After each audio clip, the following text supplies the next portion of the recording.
Hey all, this is Sam with ReelCrafter, and we are here with another edition of Real Stories. Today we are talking to Lewis Robert King. He is a composer, orchestrator, and according to his Twitter profile, a lover of food, wine, and poker. That would be true. It's a lot of stuff. I have to ask about the poker thing because I too am into Texas Hold'em. Is that like a professional thing? Do you make money on that, or is it just like for fun? I've done all right. I've done well over the years. Admittedly I haven't played in a little while, but yeah, I mean I do. It's a great, the one thing when what you do all day is write music. You go watch a movie, you watch a television show. It's like you can't get away from music. You listen to music, you can't get away from music. Poker is really fantastic because you truly get a break and can really use your brain in a different way. Yeah, for sure. What's the best hand you've ever played? Oh, I can't remember. I'm sure it's some cold deck I gave to somebody, and probably in Atlantic City. Like you ever had a straight flush? Oh yeah, I've had straight flush. I've had royal. Yeah. Okay. Oh wow, there you go. Yeah. You've played a bit more than I have. I think my best hand is 4 queens. Oh, that's not bad. I was proud of it. It's not bad, but still waiting for that straight flush. That'll win you the hand. It did indeed. So I'll start off with the biggest question. You obviously wear a lot of hats musically. Worked on all kinds of different things. Where did you start your musical journey? What was the first thing you were working on? Professionally, when I came out of Berkeley, I moved to New York and I got a job at basically a Jingle house, and they had a staff of 6 composers, and they would routinely hire an outside orchestrator when they were doing something with an orchestra. The staff was incredibly talented, 6 incredibly talented musicians, but they really weren't trained to be able to write for an orchestra. So it wasn't that long after I got a job there. And I was hired as basically like, cleaning the floors, assisting the composers type things. But it wasn't long before they were like, well, why don't we just have Lou do one of these? I did one. It went incredibly well. And then the next thing you know, I basically became the house orchestrator. Which was fantastic because here I am right out of college and I'm standing in front of 40 A-list New York musicians and running a recording session like once a week. Wow. So it really was an incredible way to cut my teeth, really take everything that I'd learned in college and solidify and grow. So what was that process like? It sounds like there was a team of composers and they would just kind of write melodies and then hand them off to you to orchestrate. And these are live too. You said you recorded these live? Yeah, these were all end up being live at the time. The process isn't that dissimilar to what it is now. I mean, they would make a mock-up. This was in the 90s, so the mock-ups were a lot cruder, but you still made a mock-up. And then I would be able to whatever was going to be recorded the next day. The mock-up was probably approved at 5 or 6 o'clock the day before the session. Then I would take over at that time, orchestrate probably till, maybe I got started a little earlier on occasion because you knew it was happening, but it was basically sometime that day, orchestrate, and this was all by hand. And then I would run it up to my copyist on the Upper West Side of New York, and 10 o'clock, 9 o'clock the next morning, he'd show up with the parts and we'd record. It was still old school at that time. What kind of brands were you working on? All national stuff, AT&T, Nike. I can't remember. I can't think of anything we did that wouldn't have been national ads at the time. What is your typical process with orchestration? Like, when do you join a project? How early or how late? How does that whole flow work? Well, these days I don't find myself doing too much orchestration because I'm too busy composing. But in the times when I'll pop in, it really depends on the project. I did something recently that was for a live event, and it was full orchestra, maybe like a 40 piece, a little light in the string section.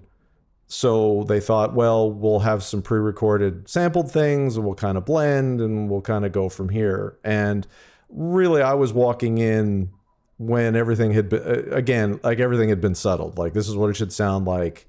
And then it was really about are there, are there some voicings that are going to resonate better acoustically? Or is there anything that's going to balance a little bit better? But it's really, that's the skill set that you're bringing. Because it's not like if the melody is in a place where, it's on a clarinet and it's in a range that really doesn't speak that great. Well, I can't really change it, right? Because this is what everybody's been listening to and this is what they have an expectation of. Now I might do a little double 2 octaves above with something or below, or you do something where you put a little color on it that maybe is going to help that come out. But I'll usually do that by I'll either write it or I'll write a cue in the score, and then you can always tell the player, play that along, we'll hear it, we like it, we don't like it. But I mean, these days it's very different for an orchestrator today than when I started, because although there was a mock-up that I was working to, if I copied exactly what was in that mock-up and showed up the next day, there would have been a real problem, because it wouldn't have sounded like a complete piece of music. Right. There were a lot of holes. It's just the way that people did a mock-up, and even what you could do with a mock-up. So, and even the other thing, it was also almost arranger / orchestrator, because I would add things. You would add a line. You would add some contrary motion. The voicings would be more than just something that was static. You were supposed to breathe life into what was already there. And today it seems, more often than not, it's you can't really change anything, because everything's gone through a committee and several steps of approval, and everybody's very happy and we don't want to change anything. And I very much appreciate that attitude. Yeah. But I mean, I did the opening titles for Columbia Pictures, and basically it was a French horn sample, some string samples, and a piano and some percussion in the mock-up. There wasn't very much. I changed the key because it was really bad for the French horns. It just hit a note, and if I took it down a half step, it was going to be that much better. I did that. You could never do that today. I added little flurries at the very end of it that were not in the mock-up that, again, you could never do today. And it all went down fine. It wasn't an issue. So it's interesting. Why do you think people are sticking more to like what the composer's written today versus back then? Like back then, was it just like there's a melody and here are the harmonic changes and then the bass line, you just kind of ran with that? I think it's the process. It's technology in the process. In 1995 or 1996, you couldn't provide someone with a sample mock-up of what it was going to sound like, and it made sense, or that it really was a complete picture. Sure. Even if you did the most detailed orchestrations, the samples, there was no delineation between an oboe sample and a clarinet sample, or even a trumpet sample in some ways, that it was mush. Like, you could never get the kind of definition that anybody would recognize what anything was. Mm-hmm. So I think it's the end client that's the driving force, that, they were hearing something and they knew that it was like, okay, it's going to be like this, but it isn't going to be exactly this. And we are now at a point where everyone expects it to be exactly that. Got it. So, that's how it is. And it makes sense. It makes sense. I mean, when I compose things and play for things, they don't expect it to change at all. Well, like you said, the tools are so much better now, and, the samples are, for each instrument, they cover the exact range that the instrument can do. And so, yeah. I mean, I wrote music back in the 90s, and it was like sort of pseudo samples, and you could play way outside the range that it was intended for, and it didn't sound great. Well, there's that too. That's another part of the job these days, because, you do it even with a lot of the sample libraries limiting, where the range is, and it's actually a note they can play. It'll be a note that, yeah, they can play it, but against a full orchestra, no one's ever going to hear that note. It just, you can't do that. Right. When you were working more on orchestration projects, what was that pitching process like? How did you pitch for a gig? It was mostly word of mouth, honestly. It was really the phone ringing. For a long time, I did a lot in the advertising space. So for those companies that were doing music for ads, at the same time I was composing for ads, I was doing the orchestration. And then when I branched off and did any film work, it was just people who knew me already reaching out. I wasn't actively pursuing it at the time. And I think when I had then thought, well, it would be nice to, at that point I had some good credits under my belt and maybe now's a good time to try and get more of it. That was pretty much the time when the 2000s come, and in New York, you just didn't have the amount of live recordings going on in town.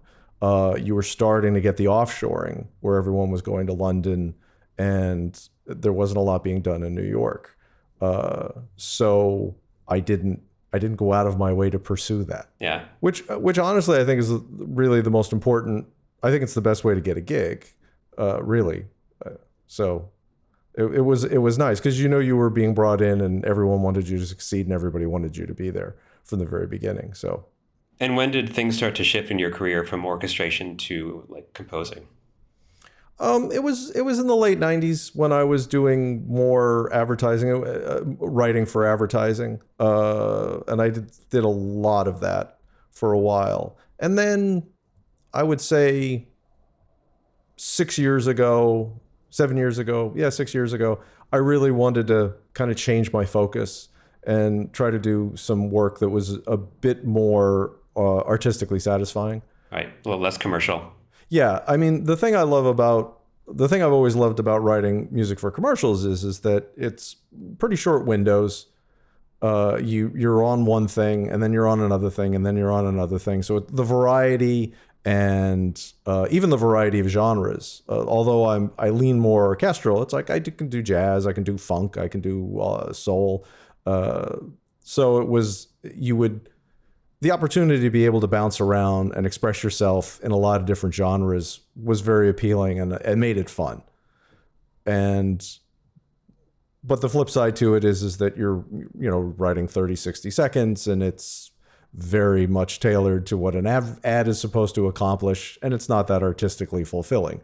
So that's when I started reaching out and trying to make the pivot to doing film work. I actually, at the time, thought I was a little rusty in the composition department in that particular arena, something more sophisticated writing. So I ended up studying privately with somebody and then trying to kind of get my chops back. And yeah, I imagine as an orchestrator, you've seen so much work come your way, like composition work, and your eyes are always on music, like all the time. Like, did you find it difficult to kind of like get up to speed with composition to the point where you're confident? No, actually, I mean, it was really a refresher because it wasn't anything that I didn't learn in college and it wasn't anything that I didn't know. But sure, 10 years goes by of you doing music that's pretty basic from a harmonic, or it's not very adventurous.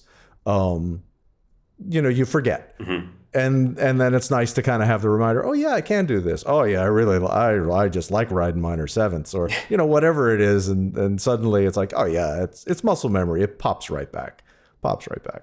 Yeah. So you've worked on, branding stuff, advertising, you've done film work, Broadway adaptations. Yeah. With ad work, you're working off a brief, right? They have like keywords they're throwing at you and you're trying to interpret that and convert to music. But, film and Broadway are like, how different or how similar are those? I haven't actually done very much Broadway. I did very little orchestration for a Broadway show. But even just the idea of working in, doing something for advertising or working in film, at its core, it's not that different because you're supporting a visual and you're supporting a story. There's a greater goal. Really, it's more about the intensity of what a film can have as opposed to what an ad can have. So where you're going to go, the depths of the expression is very different. But really, at the end of the day, the process, the similarities are that the visual is telling you what to do. Mm-hmm. The storyline is laid out.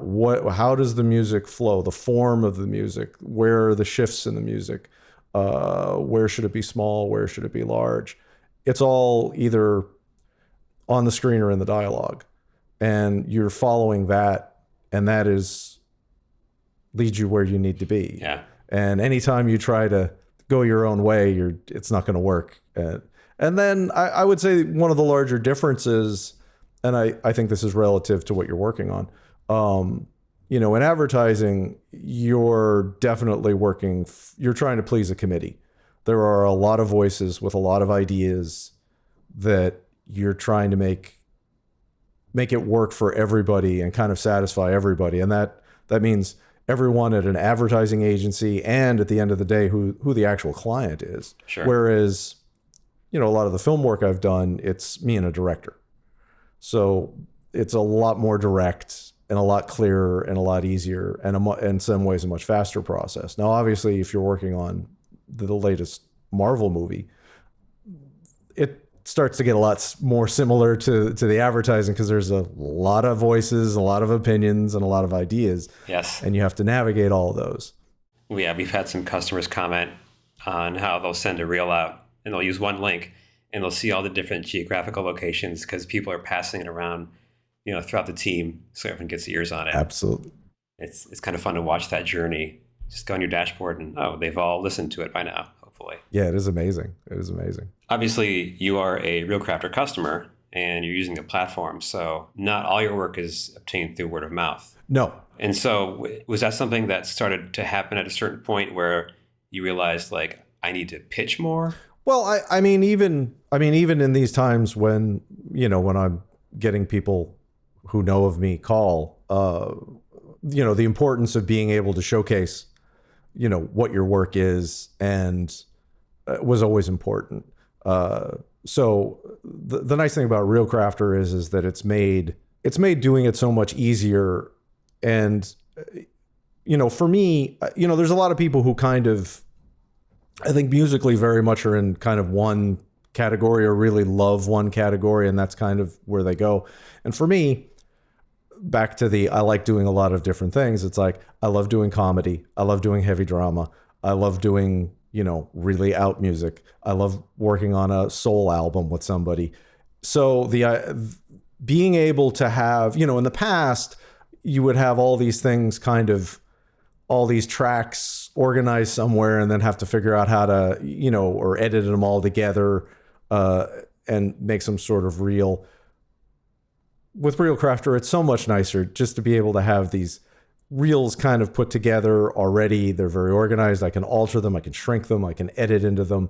It makes the process so much simpler. And even just the idea that if somebody, you hear wind of something and you want to get something to them as quickly as possible.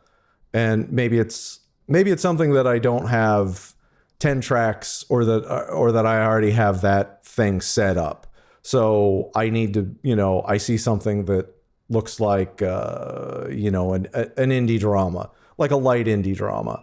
And I can pull 4 tracks from the bins that are there, boom, boom, boom. And in 5 minutes, I can send that off to somebody. And it makes a big difference to be able to target what you're sending somebody. If I just sent somebody my general reel, they would never be able to absorb what was on there through the lens of their project. So being able to quickly react, create something that's really relevant to what they're trying to achieve is a huge plus. Yeah, you really do need a separate reel. You can't, you know, going in on a project, it has to be a very targeted, focused pitch, you know, relevant to what they're looking for, obviously. Yeah. And general reels it's good for your website, or if someone's like, hey, show me your stuff. What do you do? Yeah. I mean, or just kind of tell somebody who you are. Yeah. Which is what I've tried to do with mine. It's like, you want to get a sense of musically who I am, give this a listen, and then, you know. But if you have a documentary, don't listen to that because that's not going to work. Let me send you something else. Have you put together any pitches on ReelCrafter as an orchestrator? Yes, I have. You have. And the nice thing about that is being able to have categories. You know, a little, you know, one reel, next reel, next reel, next reel, because again, I could do something targeted, but I found and this is more geared toward record work. Okay. Being able to show, well, here's some soul pop, here's some big band, here's some cabaret Broadway kind of stuff, and here's some, you know, something that's just huge and orchestral just to show the balance and the range, is wonderful as an introduction to people and kind of show what you're capable of. And it's some of the newer features that have come on in the last year that really made that very successful from Reel. It was great. I imagine your goal pitching as an orchestrator is to really show your variety. Yeah. I mean, especially, again, if it's not project specific. If I was pitching a particular producer who did a lot of fill in the blank, I try and gear it toward this way. But if you're just you're reaching out to somebody who also maybe as a producer has a really wide interest in music and has worked with a lot of different artists, it's great to be able to kind of show the breadth of what you do. I was curious also about your bio on your site mentioned working on fashion shows. Yeah. Doing music for fashion shows. How does that even, I have no concept of how that even works. Well, it again is one of those things where it's not like I went looking for it. Someone called me up and that I knew who happened to be, was acting as the musical director for Ralph Lauren for 2 shows. There was the 50th anniversary event in Central Park. And for the fashion show, they had some pre-recorded what you would normally expect for a fashion show. But because it was a 50th gala, they had a very large party in the middle of Central Park, and they wanted live music to entertain everybody. But they didn't want they didn't want standard, wedding band stuff in the back. So what we ended up doing was had something of a chamber orchestra, kind of a mix, maybe a little bit of a small Hollywood orchestra. And we did all kinds of things. Ralph Lauren's a huge fan of standards. So we had a few standards like, Fly Me to the Moon and such. And then we had other arrangements of like film music, some Ennio Morricone. I arranged a Tom Waits tune for orchestra. We did a Bob Dylan tune. It was just to make it so that people are sitting there and then going, "Ooh, what's that? What kind of a thing?" And then for another year, they had Janelle Monáe do a surprise appearance after the fashion show. And after the fashion show, they were going to have a cocktail hour thing with your standard like jazz combo. And the people at Ralph Lauren thought it would be really interesting if Janelle came out and sang standards. But so we had 5-6-piece brass section come out with her band, and we did we did a few standards. And for that, it was mostly doing the horn arrangements. It's cool that there was like a live element, like a custom. They went off the rails and they didn't use just canned music. Like you said, they normally do those kinds of things. Yeah. I mean, that I have to say my knowledge of what happens at fashion events has certainly changed. And I mean, these days they are massive productions. It used to just be, a couple of tents in the middle of Bryant Park and everybody showed up. And it's like, now there are like film sets. They are just huge, all kinds of interesting things. Yeah. So what are you working on mostly these days? Is it mostly composition projects, or do you still kind of juggle different things? It's mostly composition projects, but I'm sure 3 months from now it'll be something else, and I won't know what it is. I mean, the perfect example, I worked with a band co-writing an album of what we're calling cinematic psychedelic soul music. So rhythm section with an orchestra. And a man named Max Ramey of the band The Ironsides reached out and said, "This is something we'd like to do. Are you interested in this?" And this was like in October of 2020. So it was like, I have some time. And it sounded really interesting. I'm like, let's try this. So we started the project. It went very well. It was really wonderful. Writing music that wasn't for a higher purpose of a film or a visual. And I arranged and orchestrated the orchestra, and we released the first single last Friday. So if you asked me 6 months before that, would I be doing that? I had no idea, wouldn't have predicted it. I have some films that are in the pipeline. What else? I have no idea. So they just called you out of nowhere and said, "Hey, we want you to do orchestration for this album"? We had a common thread, a friend that so we kind of knew each other, but had never met, and I didn't know him. Right. So it wasn't completely like pulling me out of the blue, but It was certainly unexpected on this side, and I think to some degree kind of unexpected on that side. It was something that they had that the band had wanted to do for a very long time and wasn't really sure how they could do it or what would be the best way. And then I think when we were that deep into the pandemic, they thought, well, why not now? I mean, this would be a great time to try and do it, and off we went. Can you tell us a bit about the Ironsides album? Like, where can people find it and listen to it? Yes. So the single, which is called Changing Light, can be streamed on your favorite streaming service. For those of you who love vinyl, and I know I do, you can purchase it at your local record store or directly from coalminerecords.com. That's COLEMINE records.com. And we expect the Gatefold album to be released spring of next year, March or April, fingers crossed. And it will also be available on all the streaming services when it's released. All right, awesome. Well, thanks a lot, Lewis. We appreciate you taking the time to talk with us today. Well, I really appreciate you having me. This has been a lot of fun, and I hope it's helpful. It definitely is. Thanks, and good luck on all your projects. Thank you, Sam.